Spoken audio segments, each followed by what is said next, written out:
تحافظ على الصلاه ان انت دائما في البدايه الشيطان مش هيدخل.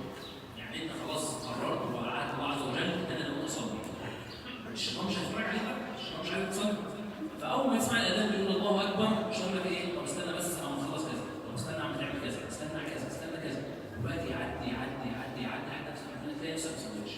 فاذا الانسان بيكون ما بيصليش وبدا يصلي لازم ياخد قرار ان هو اول ما نفسه محدده انه يصلي يقوم جري يصلي.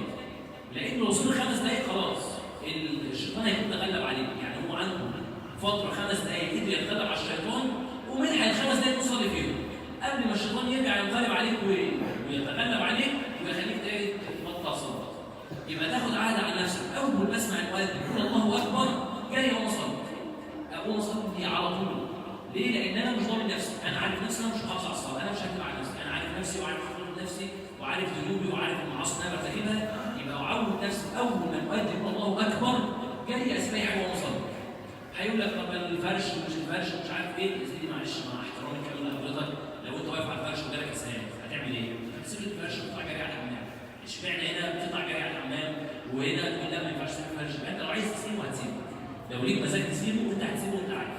هتقول للراجل اللي جنبك خد بالك من حاجه، هتقول للمحل اللي جنبك خد بالك. خاصه ان النبي صلى الله عليه وسلم قال لا بارك الله في عمل منع عن صلاه. يعني النبي صلى الله عليه وسلم بيقول لك العمل اللي انت هتسيب الصلاه عشانه ربنا مش هيبارك فيه. فخد بالك النص ساعه اللي انت هتوقفها دي وتضيع فيها الصلاه ربنا مش هيبارك فيها حاجه. ربنا مش هيبارك فيها ده وعد النبي صلى الله عليه وسلم. فانت هتقف النص ساعه دي وهتضيع صلاه الظهر، لا منك صلاه الظهر ولا منك كسبت جنيه. لا خدت دنيا ولا خدت اخره. لا طب ما انا اروح اصلي وارجع واخد البركه اللي ربنا عز وجل وعدني بيها. يبقى كسبت الاخره وكسبت الدنيا. يبقى اذا